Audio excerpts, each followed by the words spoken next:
Hey friend, welcome to the Momfluence podcast. I'm your host, Sonia Cacique. I'm a mom of twins, a licensed school counselor, an educator, and an entrepreneur. This is our community where we get to walk together while building a network of people and resources so we help our kids reach their personal goals and career aspirations. You'll hear episodes with tools and strategies while also sharing stories from a wide variety of experts in the field. Because truly as moms, we are our kids' most influential influencer. So come with me and let's get started. Hey friend, I'm so happy you're here with me today. I just want to share with you how excited I am today because our community is growing so rapidly and it's all thanks to you. You are the one sharing the word with others and I'm so thankful for that. I have a question to ask you. Do you have a top favorite episode? Do me a favor. Share it with a friend right now. All you have to do is go to our Instagram at momfluence.podcast, find your favorite episode in one of our posts, and tag them in the comments section. This way I can personally thank you. Or you can always post it on your Instagram story and tag both of us, your friend and myself. I love seeing all the love being shared with our episodes. Our podcast was created to help you and I learn together how to encourage and motivate our own children to reach their personal goals and career aspirations. So this is now our 8th episode, and we have been consistent on our weekly releases. And I'm so beyond grateful for the opportunity to talk to you on a weekly basis. It's our one-on-one time together. I love that you find time to listen to our episode, whether you're going for a walk, driving to and from work, or waiting on the drop-off or pickup line at school. That's awesome. Thank you for finding time for us to connect. Speaking of connect, that is what I want to talk to you about today, about building connection with our children. So before I get started, I do want to make a small disclaimer. I am not the be-all, know-all mom. As a matter of fact, quite the contrary. That was one of the core ideas behind our podcast, was to find resources for all of us momfluencers out there, while also building community with other parents, mentors, experts, and others who can help us through this journey of parenting. And along the way, I'm finding that we are finding our own path as well as individuals. So it all started with a small idea of wanting to help our children, and it now has grown into a bigger mission of helping all of us grow together. Yes, momfluencers, for us too. This podcast helps us, me included, in our own personal, family, and career life. My life too has changed because of this podcast, and I'm thankful to you who are listening week after week.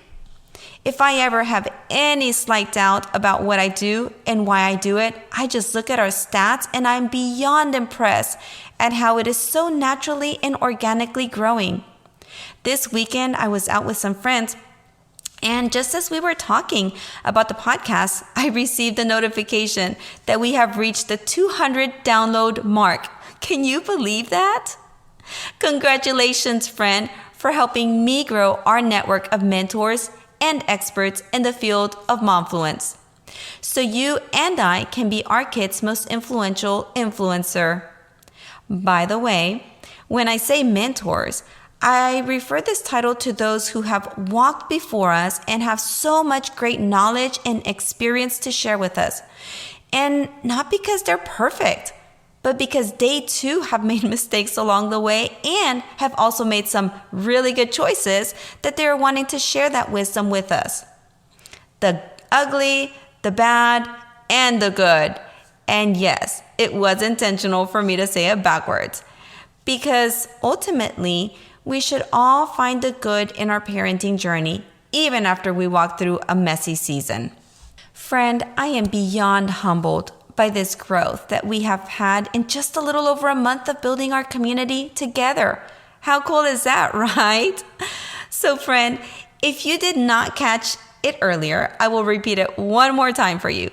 I am not the know-all, be-all expert in the field of parenting.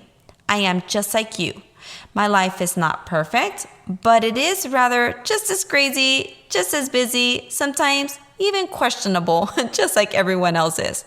But through our conversations with our guest speakers and my conversations with you, I think we're really building something that is bigger than we ever imagined. It is like going on a journey together, knowing that you're not alone. Whether it's through personal communication that I've had with our listeners, creating content for you, or while listening to our wonderful guest speakers, sometimes even on replay, I always walk out inspired and motivated. My forte is not being the expert, but rather knowing how and to who to ask the right questions. Seeking out mentors to help me and encourage me in my journey as a parent, and building a community of like-minded individuals who want to live a life in the present with their kids, loved ones, and themselves. Our life already has so much chaos and busyness that it leaves us no other option than to be intentional. So friend, I want to go ahead and get started on our episode for today, which is about building trust when we communicate specifically with our kids. But as you have probably experienced already with our previous episodes, what we discuss can really be applied in a multitude of areas of our lives. But for this topic, we'll focus on our kids. So last week on episode 7, a conversation on children's mental health with licensed psychologist Dr. Gushanas. If you have not checked it out yet, I highly recommend you put pause on this episode and go listen to that one first. We had a wonderful conversation where she shared with us so much knowledge in regards to our children's mental health. That is one of the episodes that I feel I will have on replay for myself. So much great information. In that conversation that I had with her, it was very clear that having good communication with our children is essential in regards to mental health. In previous episodes, I have already brought up the topic of communication when we spoke about having raw conversations in episode 6. And spoiler alert, next week we will have a guest speaker who will be talking about a wide variety of topics, especially for those parents with older children, children already in college, children who don't quite fit the traditional school learning modality, children with athletic strengths, collegiate athletes, and so much more. You won't want to miss next week's episode. But in that conversation too, you will hear our guest speaker talk about intentional conversations with our kids. Do you see a pattern here? Yes, friend. Intentional conversations are key. And trust me, yes, my life is also super busy. And if we don't make intentional practices of talking to our kids, I don't know about you, but it just doesn't happen. Anything that is intentional has to start with our conscious mind. And unfortunately, a lot of our day-to-day activities are sometimes done unconsciously and in a normal routine basis. So yes, we do have to be intentional about having conversations with our kids. And if you make it intentional, over time, it will become something that you do unconsciously and part of your normal day-to-day life. We don't want to wait to have a conversation when something is wrong. No, friend. Let's make it as part of our normal day-to-day practice with our children. Good communication between you and your child will create a positive relationship and will make it easier for you to talk about difficult topics as they get older. So, you know what that means? It means you can start right now. We are creatures of habit, so if we do this early on, it will reap so many benefits in the long run. So let me tell you why I think we have to be intentional. I don't know about you, friend, but I do recall when my kids were younger, we used to talk all the time. I mean, that was the way we communicated with them when we were teaching them, encouraging them, and motivating them. Then they start going to school, and this is where the busyness starts. At least it did for me. Getting ready for school, dropping them off at school, picking them up, giving them a snack because they're hangry right after school. They have to do homework. evening activities, sports, us parents preparing dinner, bedtime routine, and the list goes on. Then that's when you realize there's no time left in the day. So no matter how intentional we were in the younger years of their lives and how easy it was to do so as part of our daily routine, life then just happens and takes over. And as I've mentioned in many episodes, there are seasons of life where it's a lot more busier than others. So if we're not intentional, our communication with our children tends to be one of the easiest things to fade out because there's just no time. So when can we build this habit of communication with our kids? Well, it depends on the season of life you're in right now and your schedule, of course. But it's probably easier to talk with them when, one, they're most willing to talk to you, and two, when it can be part of your daily schedule, that it's already set in place. And sometimes, or often, you will have to readjust depending on the season. So let me go back to the first point I made of communicating when they're most willing to talk to you. So my twins are completely different. I've mentioned this, I think, a couple of times. And one twin in particular, their best time to talk is right before bedtime. There is something about being in their comfort zone, in their room, at the end of the night, that they're just more open and willing to talk to us. Now, to be quite honest, it's probably when I least want to talk because I'm ready for bed myself. But again, it's about doing what's best for them and being intentional about it. The other twin loves to talk just as soon as I pick them up from school and as we walk back to the car. I get an earful. But here's something that I realized after my conversation with Dr. G last week and that she made a really good point on. We have to find out what our kids are wanting from us in the moment when they're conversing with us. Do they want us to just listen? Are they asking for feedback or just want a hug from us? That was life-changing for me because, of course, my personality would immediately cause me to put on my helper hat on and find a solution when I felt one was needed. And now that I think about it, more often than not, they just want me to listen. Yup, that's right. Stop talking, Sonia, and just listen more. So what about you, friend? When does your child like to talk and communicate most with you? Do they want you to listen, provide feedback, give advice, or just be there for support and offer empathy? That's a lot to think about, but it can definitely build on our communication skills with them. And hey, friend, that's actually a good skill all around for our life and communication with our loved ones, partner, friends, colleagues, and the list goes on. Here's the other thing that I realized recently as well, that there is also a time for providing feedback and advice. Even if that's exactly what they're looking for, when your kids are sharing something with you, it might not be the right moments to provide that feedback.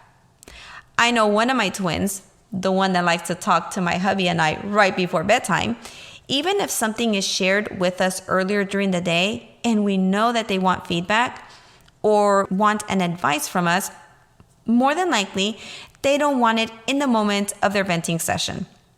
So we too have to bite our tongue and wait for that particular moment of quietness when they're ready to listen.